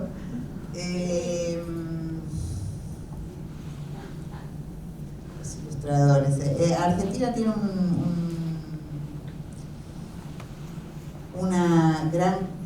un equipo de ilustradores, una gama de ilustradores extraordinaria, excelente, buenísimo. De lo mejor, de primerísima línea. Me parece que uno tiene como una galería hermosa para elegir. Igual siempre sucede que cuando uno escribe un texto te parece que no lo leyó exactamente como vos querías que lo leyera y uy, qué macana, en fin. Nunca te quedás del todo, a mí me pasa, que al principio no me quedo muy satisfecha. Es otro lector. Es otro lector, claro, es un lector privilegiado en un sentido. Hay ilustradores que son muy buenos lectores y yo cada vez más trato de elegir al ilustrador buen lector. Hay algunos que lo adocenan un poco más, eso es más problemático. No siempre puedo elegir, a veces elige directamente la editorial y eso está bueno porque entonces ya me descompromete un poco. Los textos que son muy ilustrados sí trato de tener una relación más cercana. En las novelas o los libros de cuentos que tienen poca ilustración no me meto porque sé que el predominio es fundamental es de la palabra, así que lo dejo pasar un poco. Es raro. el tema con los ilustradores. A veces me va muy bien, a veces no tanto. No sé qué decirte. Me parece que puede haber ilustradores buenísimos que han hecho trabajos que no me convencieron, ilustradores ignotos que de pronto hicieron una lectura que fue mucho más cercana al texto. En el caso de videoclips, yo me lo edité yo misma. Fue en esto que les digo que me cambiaron que me corrieron la baldosa, empecé a sentir que quería hacer cosas que no tenían nada que ver con lo que querían hacer las editoriales tradicionales. Quería, como los poetas que se publican su propio libro y son felices, que hacen una presentación y hay 3 personas y son felices, y que hay como un club y hacen trueque de sus libros. Escribí esto y se lo pasan y todo. Y yo quiero eso, quiero un poco esa mística. De decidir qué es lo que quiero poner en el libro, cómo lo quiero poner, a quién quiero llegar, cuándo, con qué cosas me quiero alegrar. Entonces decidí que iba a publicar yo el libro en una editorial que es un grupo de personas que editan libros de poesía, que se llama La Gran Nilsson, que son ilustres desconocidos. Y decidí publicarme videoclips, que había sido un libro que no funcionó hacía mucho tiempo en una editorial porque no tiene un lector claro, porque no es de prescripción justamente para nadie, es un libro además más bien para adultos. Y convoqué a una pintora que me encanta, que me fascina desde antes, que es Laura Ruttman, que vive en Mendoza y que estaba haciendo justamente un trabajo con estas figuras un poco antiguas que mencionaban antes, de revistas viejas, donde hay mujeres en situaciones particulares. Y Marilyn, justamente, que es mi personaje, es una mujer sola, como sin tiempo. Ahí está. No queda claro cuál es su pasado, cuál es su futuro. Es ella y su circunstancia. En ese momento, incluso el gran trabajo para mí de ese libro fue despojar todo lo que fuera una opinión, un sentimiento, es como sus acciones. Y bueno, y Laura hizo un trabajo hermoso porque hizo una interpretación a partir de lo que estaba haciendo. Le mandé los cuentos, le encantó la idea de ser parte de esta aventura en donde no iba a cobrar un mango, porque en realidad no iba a poner plata porque la iba a poner yo, pero tampoco iba a cobrar. Le regalé, digamos, unos cuantos libros y le encantó la idea de salirse de todo, de todo el circuito. Lo que hicimos fue salirnos del circuito y lo estamos disfrutando un montón, por de pronto ella y yo. No sé si todos los demás lo están disfrutando tanto, pero nosotras estamos re contentas con el libro. Ah, mira, ahí hay una imagen. Y por ahí te dicen, sí, pero las imágenes no se corresponden exactamente. No, la verdad que no. Tienen el espíritu, coinciden en espíritu. Y eso es lo que para mí es más importante en una ilustración, que encuentren el espíritu del texto, que es lo que no funciona muchas veces. Claro, en este caso, yo había visto trabajos de ella, ya había una conjunción. Podía ser un libro sin ilustraciones, lo que pasa es que me quise dar todos los gustos y que los libros de adultos no le ponen color adentro, solo a los libros para chicos. Bueno, yo le voy a poner ilustraciones a color y además voy a comprobar hasta qué punto son baratos. No es caro hacer un libro. Después tienen unos precios que son tremendos porque tienen mucho más que ver con todas las intermediaciones que hay en el camino. Pero quería comprobar eso también, cuánto cuesta hacer un libro. Es cierto que yo hice una cantidad determinada y que no tengo que tener un depósito y que no tengo que tener un montón de cosas que las editoriales sí tienen que tener, mi personal, etcétera, etcétera, etcétera. Pero pudimos hacer un libro hermoso porque es un producto muy bello de tocar, de ver. Si yo lo pude pagar es porque es accesible, digamos. Y bueno, y salió videoclips tal cual como yo quería que saliera, con las ilustraciones, con los dibujos, con las ilustraciones de una pintora que me encanta, con color adentro. Por ahí salieron algunos errores en cuanto a la impresión del color, pero bueno, nada, y lo disfrutamos como disfrutan los poetas los libros, y entonces cuando voy a algún lado, si me da la gana, lo regalo.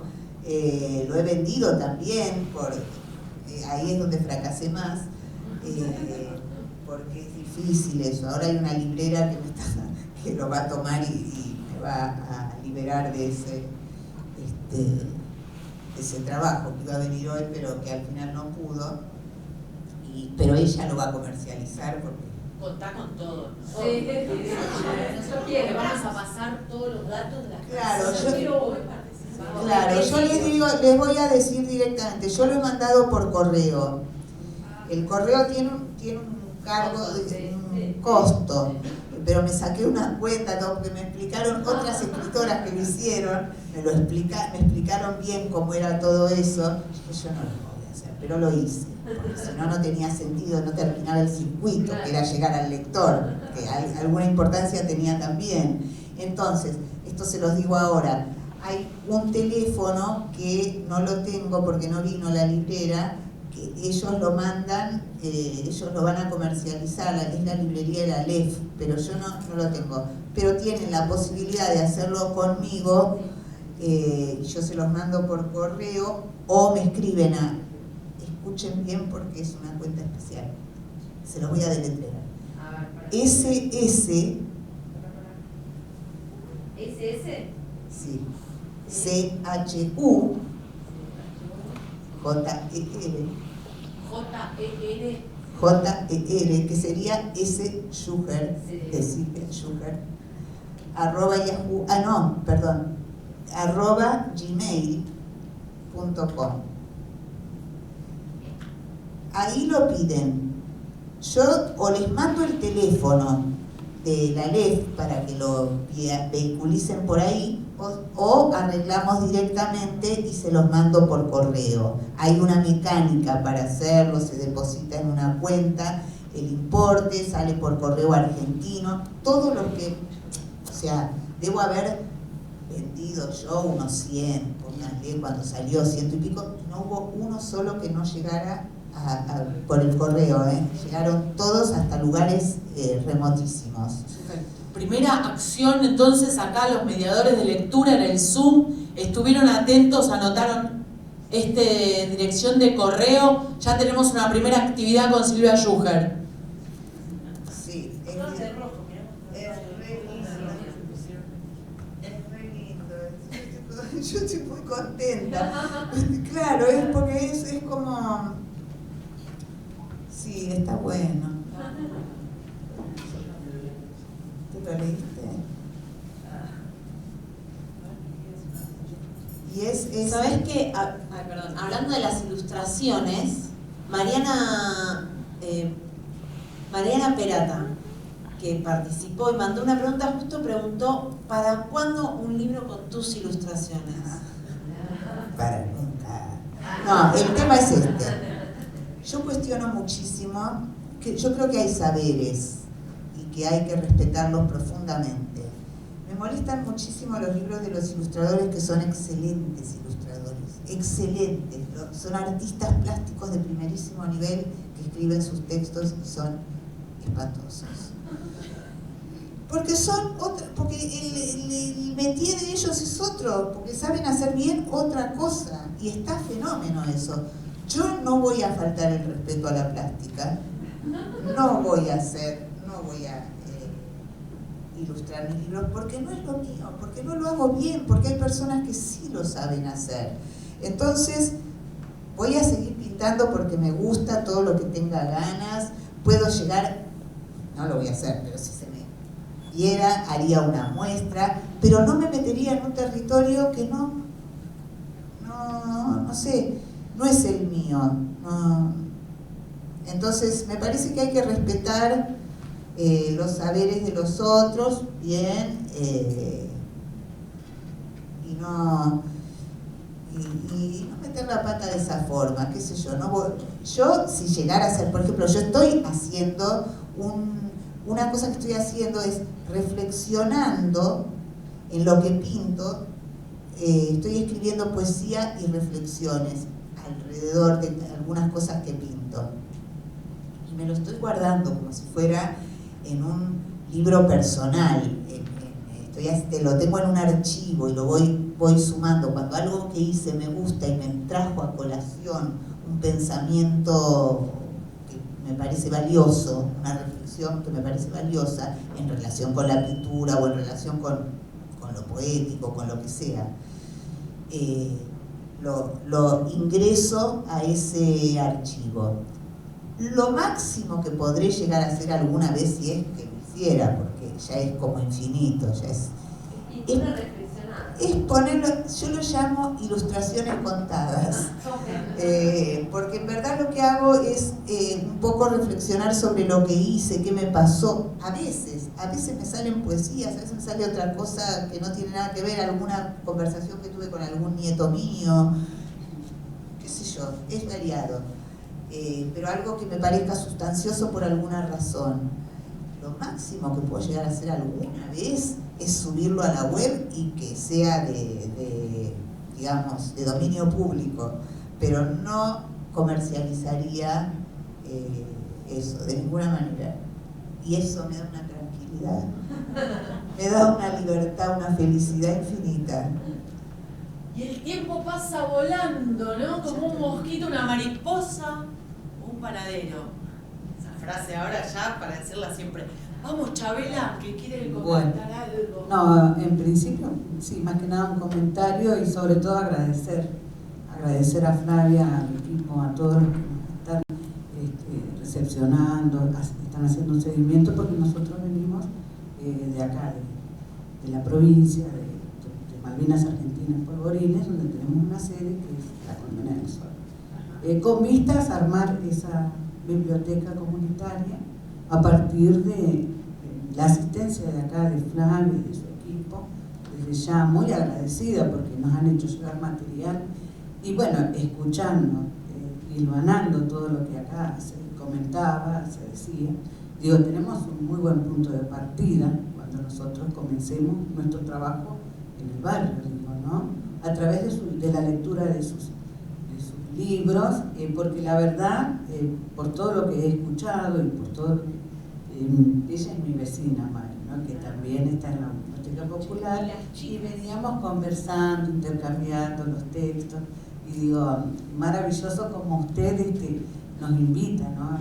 Nos hace recorrer todo ese camino, y digo, poder transmitirle a los chicos y a las chicas del barrio, porque muy de acuerdo con todo lo que ustedes están diciendo y sobre todo me siento identificada con esto de la mercantilización, ¿no? Digo, que todo se lleve de la mercantilización, digo, de hacer de cosas tan hermosas, tan importantes, tan necesarias para la humanidad, como es la lectura, como es todo esto que estamos viviendo. He participado en talleres y las veces que he salido de los talleres de narración, siempre con mis compañeras, mis compañeros, decimos que diferente sería el mundo si todos pudiéramos acceder a este tipo de ejercicios, de actividades, porque salimos con otra mirada, porque salimos relajados, porque vemos que si bien lo material es necesario también alimentar el espíritu, digo, de esta manera, enriqueciéndonos, cómo tendríamos otro tipo de mundo, ¿no? También me sentí muy identificada cuando usted hablaba que se había ido a México y que solo la lectura pudo sacarla de ese cambio que para un niño es brusco. ¿Por qué me sentí identificada? Porque yo tengo un nieto, el primer nieto, Florian, que hoy está viviendo en Francia. En febrero viajaron con sus padres porque su mamá es francesa. Y son lectores voraces, tanto mi nuera, Lola, como mi hijo y toda su familia. Y por ende también Florian. Entonces yo digo, bueno, eso también es un aliciente para mí, porque sé que él lee mucho y digo, para nosotros, los abuelos que no estamos físicamente cerca, es algo que nos sigue. Permitime que te diga algo, sí, y ya con esto vamos a ir cortando. Sí. Yo traje para regalarles un libro a cada uno. Cuando fue la pandemia, durante la pandemia, una de las cosas para mí más terribles, hubo muchas cosas terribles y las hubo para todos, fue no poder ver a mis nietos. O sea, era como un dolor, como una cosa imposible de procesar. Y yo tenía a mi mamá muy anciana, que me la tuve que traer conmigo, por lo tanto tenía que tener unos cuidados tremendos. Le leí durante, ¿cuánto duró el tiempo? De 300, yo creo que fueron prácticamente 400 videos hice. Todos los días, quiero decir, no es que un día sí, un día no, todos los días le leía a mi nieto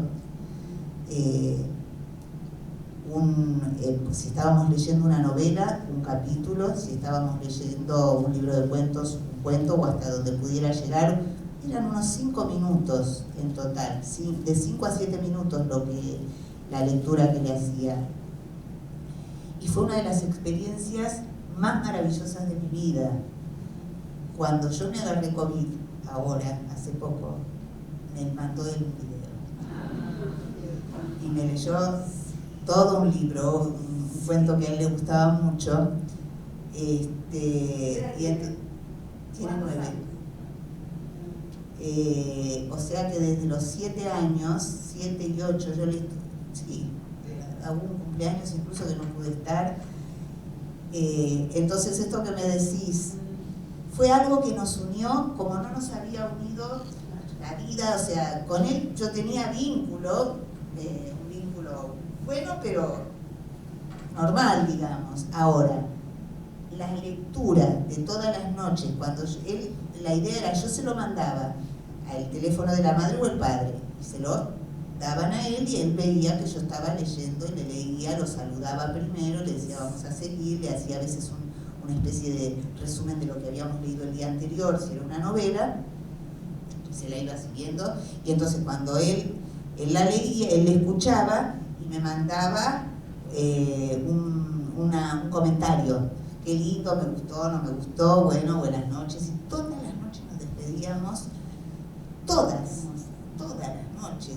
Se creó un vínculo que es una cosa increíble, es una maravilla, es algo, o sea, era sacrificado, porque era todos los días acordarme en algún momento que tenía que parar lo que estuviera haciendo y grabarle el video antes de, calculando la hora que él se iba a dormir.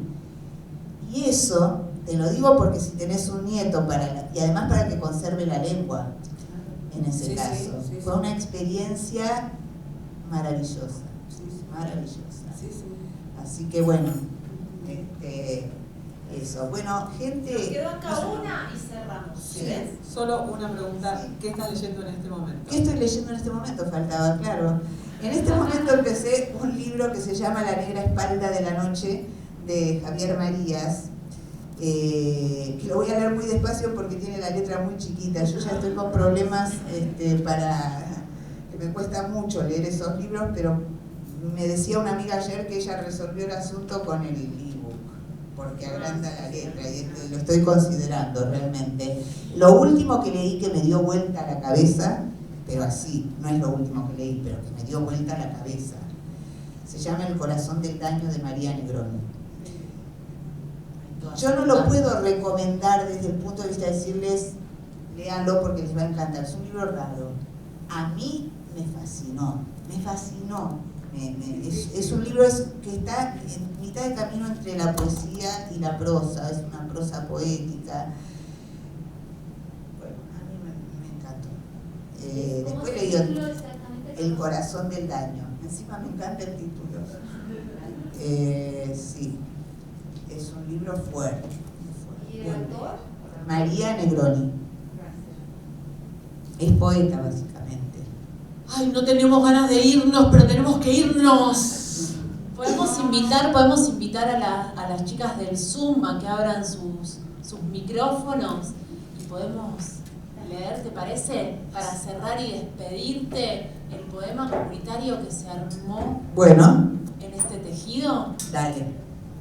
A ver, chicas, ahí cuando nos encontramos, después de leerte y pescar distintas palabras, A ver cómo se baja esto. ¿Alguna quiere leer de las que estuvo escribiendo también? A ver si alguna se anima. O arrancamos. Vamos, vamos, vamos. Y así dice: huellas de cuentos leídos. Ella deseaba otro mundo y eso quedaba lejos. Mamá, abuela, senio, no soy perfecta. Democracia brujeril. Cantar, soñar, hermanos, rimas. Y mamá, cerrar los ojos es escuchar con el corazón. Lecturas que juegan solas. Abuela, cuentos, caminos, búsqueda, puente musical, bebé, trenes, composición. Y la literatura nace de las tristezas para transmutarlas. Qué belleza. Muchas gracias.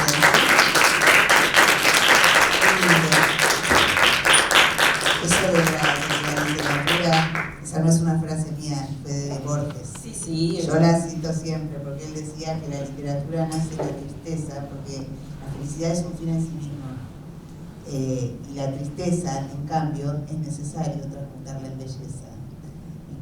Y eso es lo que él dice e ilustra diciendo que en la Ilíada, eso lo leí en unos diálogos de Borges con Osvaldo Aguirre, decía la literatura, los hombres, que esto lo dice la Ilíada, los dioses traman desventuras para que los hombres vengan a cantarlas. Y me encanta eso. Es totalmente cierto. Bueno, a ver, como no vamos a hacer sorteo porque tengo suficiente cantidad de libros para todos. Mirá las del Zoom, mirá las del Zoom, mirá las chicas del Zoom, ¿qué van a hacer? Están llorando. ¿Qué hacemos con la chica del Zoom? Le vamos a mandar por correo, nosotros le vamos a mandar por correo. Bueno, a ver, les cuento. Editorial SM cerró. Ustedes lo saben, bueno, se lograron algunas cosas para repartir libros y qué sé yo, y algunos nos vinieron. Yo tenía poco ahí, tenía solamente un título, 2 títulos, y ya no quedaba casi nada. Entonces, los míos muchos no fueron porque no había, pero me quedaron, me mandaron a mí, yo pedí que me los mandaran, así que los que tengo son, yo adoro esta novela, que no llegó casi a circular porque apenas salió, al poco tiempo la editorial ya entró en situación de retirada. Así que me quedaron algunos ejemplares. Este libro va a salir en otra editorial muy probablemente el año que viene, por AZ, pero mientras tanto tienen ejemplares, va a salir igualito. Así que les doy.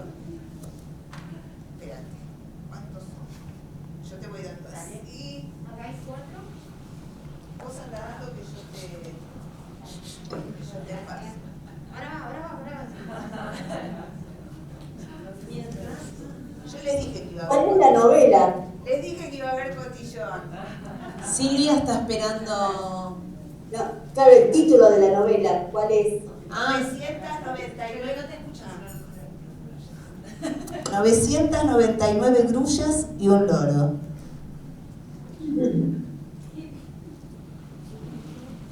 ¿Cuánto faltan? 7, 8. Espera, ahora Espera un cachito. Muchas gracias. Bueno, muy bien. Espero que lo hayan pasado bien, que les haya sido útil. Y bueno.